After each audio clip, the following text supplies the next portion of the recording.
Good morning. I'm Shingo Ohkawa. I'm here on behalf of Grivel. We're a 200-year-old hardware manufacturer, but we have grown to build quite a few other tools. I'm here today to talk about some of the ones that I use and some of the types of needs that I have and what I do.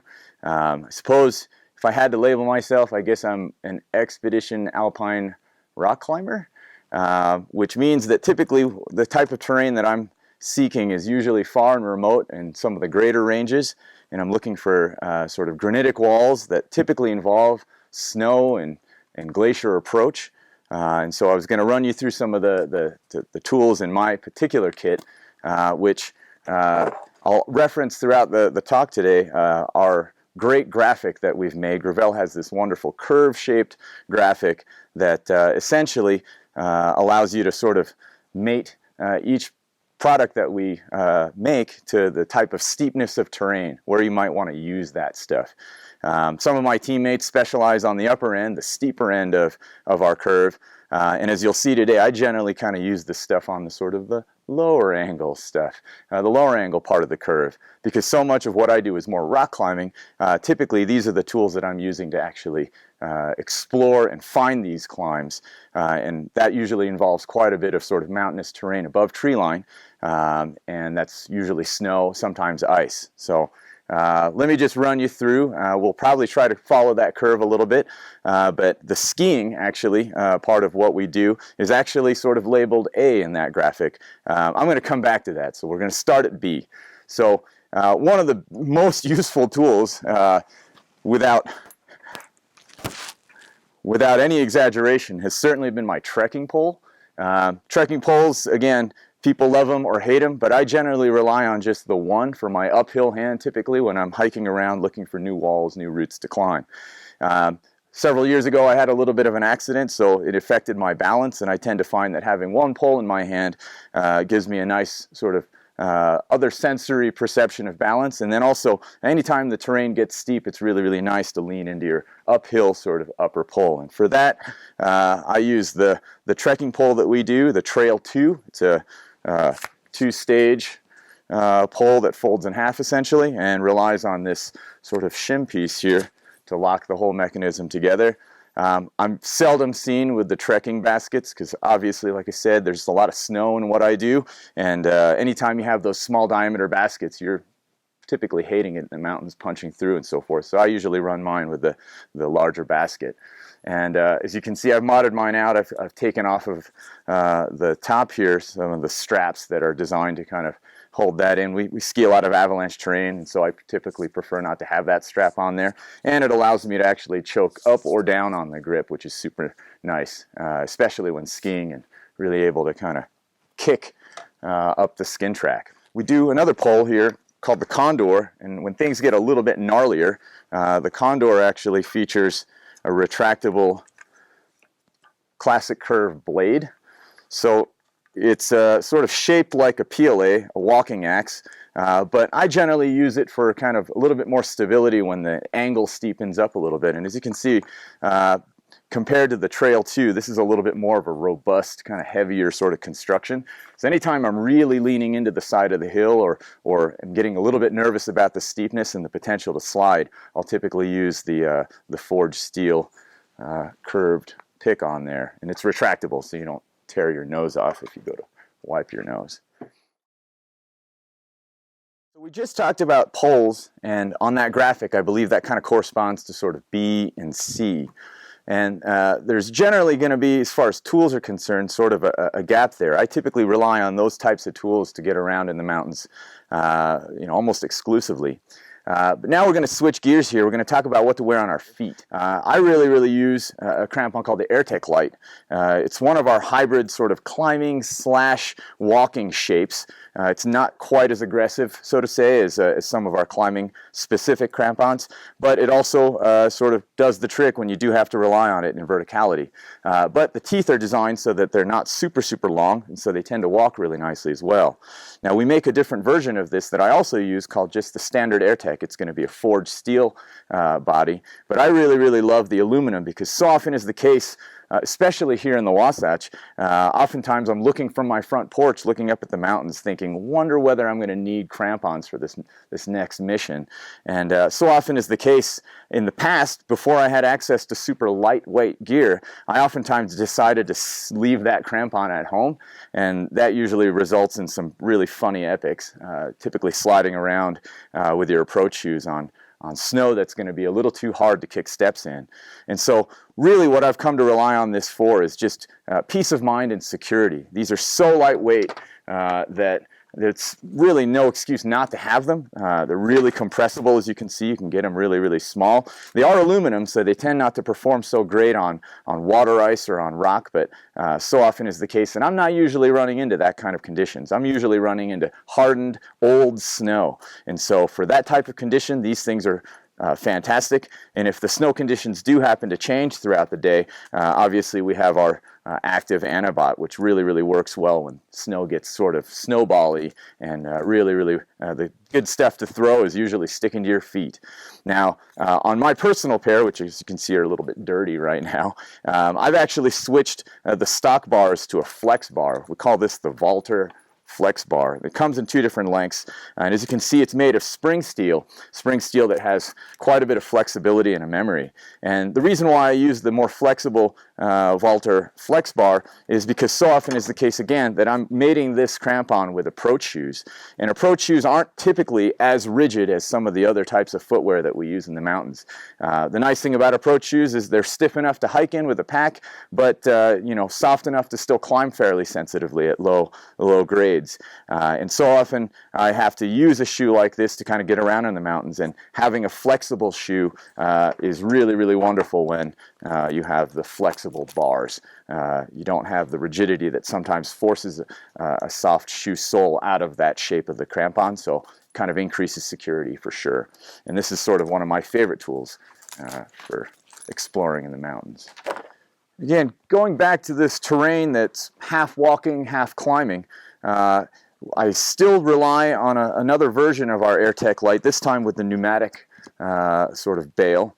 That is to say, a basket up front and the wire bail in the back. This boot has a heel welt that accepts this type of crampon, but anytime I'm dealing with sort of classical mixed terrain, that is to say a little bit of rock, maybe ridges, some snow, a little bit of sort of hardened wind jacked snow, as we call it.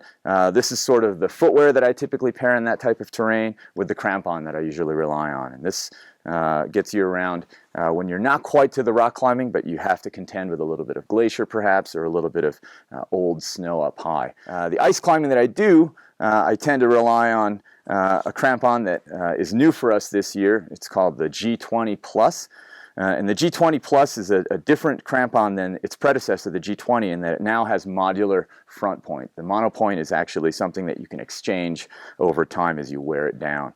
Now, this crampon is really, you know, admittedly, a really amazing modern mixed climbing tool. That is to say, anytime you're stepping off of ice and onto rock, this crampon really enables you to pivot your heel and use your feet in the gymnastic sort of way that we typically enjoy with rock climbing shoes. So again, this crampon is a little high octane for what I typically find myself on, but it is something that I use quite often when climbing here in Utah, which doesn't always get the huge ice seasons that we used to, so it's really, really nice to have the ability to stand on rock, sometimes to reach and get rock protection. It's really nice to have a crampon that enables you to reach over past the ice. So this is a crampon that I typically rely on here for ice climbing in Colorado, Utah, Wyoming, and Montana, here in the Intermountain West.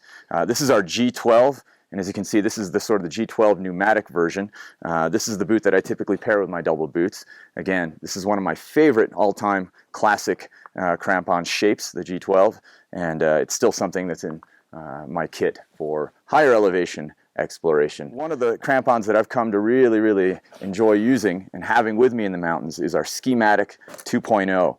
which the Ski-Matic is particularly special because it has a front bail, as you can see, as opposed to a more traditional heel bail.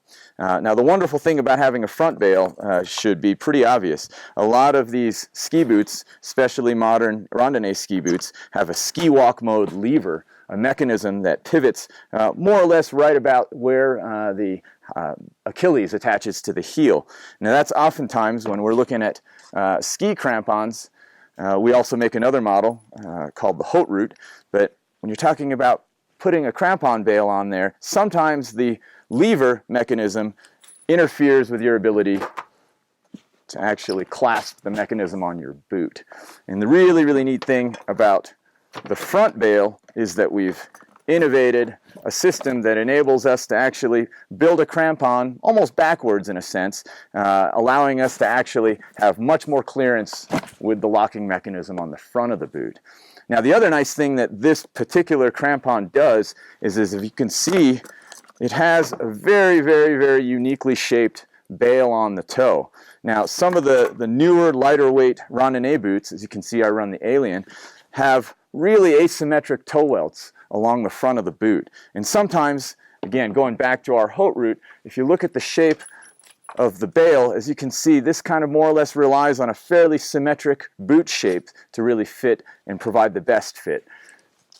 When you have a boot that doesn't have that, it's really, really nice to have a bail that accommodates that and still gives the really, really secure contact on the boot. That's really one of my favorite things about our new Ski-Matic. And the Ski-Matic also features a front portion that is steel, so it gives you a little bit more confidence on rock. A lot of the ridges here in the Wasatch feature a little bit of rock scrambling, and if you have aluminum crampons, sometimes that feels a little bit weird. And then for the odd move on perhaps a little bit of water ice or on hardened snow, the steel definitely gives you better penetration, better purchase on rock. But in order to keep things light, as you can see, the Ski-Matic 2.0 comes with a heel piece that is still the alloy, the aluminum, so nice and light.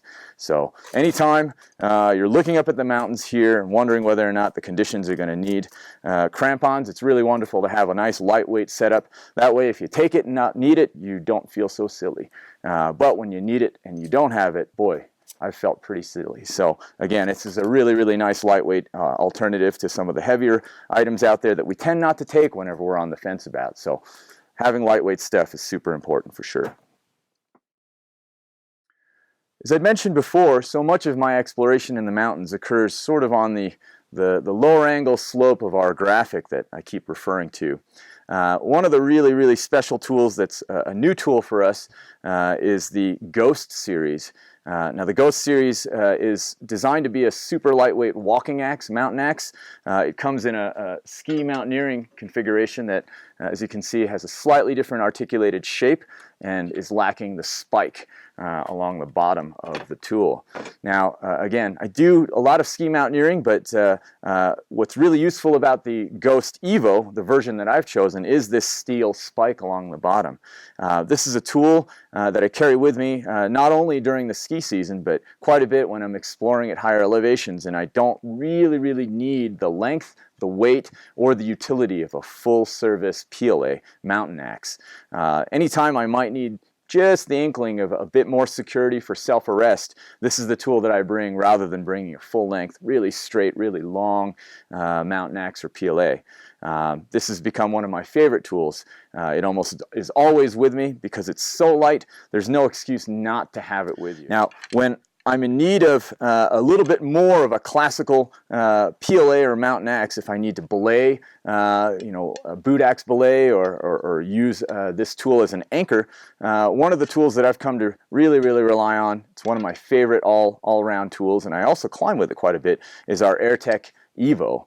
The AirTech Evo is available with a modular hammer as well as an adze, but as you can see, it's still a classical curve forged head. Now, again, so much of what I do involves more rock climbing, but in classical alpine mixed terrain, we're not talking about the Aaron Mulkey mixed terrain, we're talking about classical terrain. It's really wonderful to have in your uphill hand a tool that you can use not only to self-arrest, you can use it to build anchors, you could also use it to hammer pitons, which is oftentimes a really useful thing to have. Some of the lighter weight technical tools these days, as you'll see, have the ability to omit that feature, but I really like the Evo hammer version in the 48 centimeter length, which is a little shorter than probably what's more appropriate for me in self-arrest, but it's nice and light at that length. And this is one of my favorite tools, and I really am fond of this particular one. I'll never get rid of it because it helped me save our partner in Pakistan. So really nice to build anchors using something like this that's reliable. And as you can see, it still has a steel spike on the bottom, and I have it attached to our string, which is a kind of an umbilical or a tether, and that's usually how you'll see me using it in the mountains, just like that. Now the last tool in my quiver is a tool called the North Machine. The North Machine is what I use for waterfall ice and mixed climbing. I use a special sort of version of the North Machine that is a blank. It does not have the modular hammer or the adze. And there's a reason I really like that shape, and I'll tell you why. But this particular tool is kind of the Ferrari of tools, if I may say so. It's been engineered and balanced so beautifully. It has a really small grip, which is really wonderful, especially if you've got a really thin glove. It really gives you the best sensitivity in the throw of the tool. And it's so perfectly balanced that oftentimes I joke, all you really need to do is position the head in the right place, and the tool will do the rest of the swinging for you. It's an incredible tool.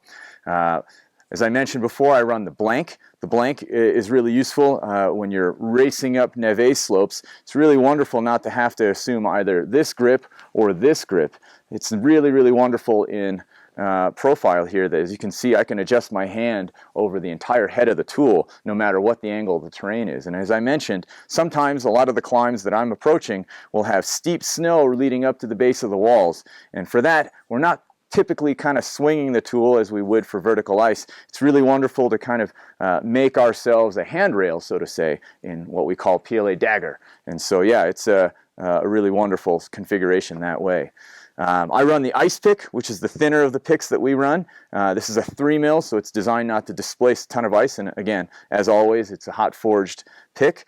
And as you can see over our predecessors, we've shrunken the size of the pommel a little bit, so everything's gotten a little bit more compact with the North Machine, and it's become my favorite tool for alpine ice or even waterfall ice. And one last thing, what's really wonderful, again, I use this tool sometimes to build anchors, and it's really wonderful to be able to clip carabiners, sometimes multiple points, into the large opening in the heads. This is the tool that I typically teach with at Uray and at Bozeman. All right. Now, of all of the tools, the hardware that I tend to find myself using most, oddly enough, is less about sort of PLAs and technical tools, because so much of what I'm there for is to open new routes in the mountains. Oftentimes I'm carrying my wall hammer much more frequently than I do any of these technical tools. For years now, we've made a wall hammer, a Euro-style wall hammer called the Thor, and the Thor's been updated. And what's really wonderful about Grivel, again, this tool is quite old, as you can see, but if you examine the shape of the heads haven't changed. So we haven't retooled our factory in Italy to build this tool. We've just modified it ever so slightly by giving it a slightly compound curve to the shaft. This is the old version, this is the new version, but what's great about Grivel is that yeah, they don't waste any energy redesigning stuff that was designed pretty well the first time, I'd say. And so all that I've come to rely on for my old Thor, I've, as you can see, battered and beat this guy pretty good too. And I use this to hammer pitons. I use this tool sometimes, I gotta say, as a pry bar to trundle big blocks, which is the most fun application of this tool. As you can see, there's a blunt spike side with a bit of a classic curve. Sometimes it's nice to clean out crack systems of dirt and grass or gravel with that. And then also, when I'm placing bolts on the lead, I typically have to have a hammer that is going to be robust enough that I'm not tiring my arm out, but something that's light enough to carry with me in the event that I don't have to.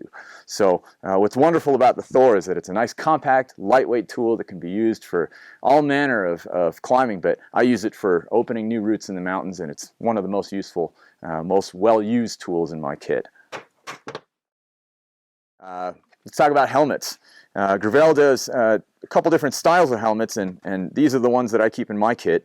The first one is called the Salamander. Salamander is a hybrid polystyrene foam and ABS plastic shell helmet.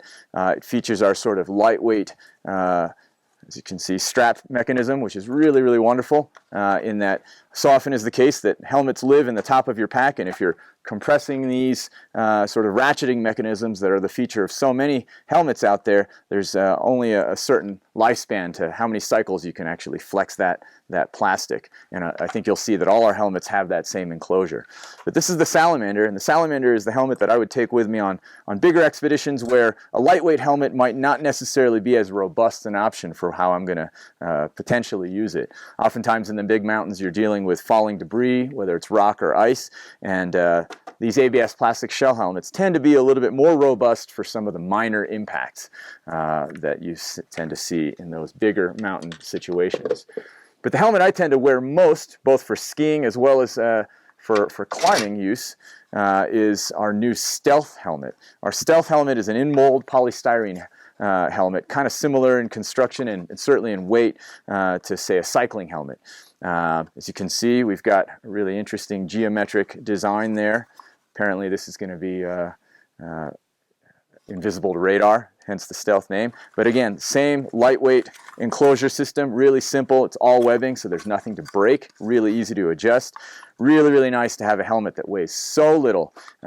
This thing is almost always with me because it really, really doesn't require much energy to carry it with me. So again, having the history with a head injury, I really, really think can't understate the importance of having head protection in all the things that we tend to do. Now, the really cool thing I was just told about the Stealth is that we do a new version, which presumably, I would imagine, is probably for skiers and skimo racers, but which now features the Reco chip system, which is, again, just one more way that we can sort of innovate and create headwear, at least, that will allow rescuers and first responders to find you in the event of an accident. Hopefully you never have to test the efficacy of that particular feature. One of my favorite beaners that we've come out with fairly recently, I think this design's about a year old, is the Carabiner, which is designed to be kind of an ice clipper alternative.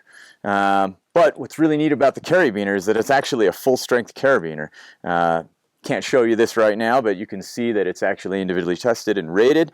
But it's a nice, large, racking carabiner for our screws. One of the special features, obviously, is this little nose on the top. When you're ready to stage a piece of protection, you're able to actually hang it off the top loop there, and then when you're ready to use it, clean it and place it. Thanks so much. I'm Shingo Ohkawa. I'm here on behalf of Grivel. Again, we're a 200-year-old company this year, founded in 1818. And just as a side, it really, really makes me proud to be with a company that has seen so many summits throughout the world. So many firsts have been made possible, I think, by our 200 years of expertise in hot forging. And it's really, really great to be a part of this brand. Thank you.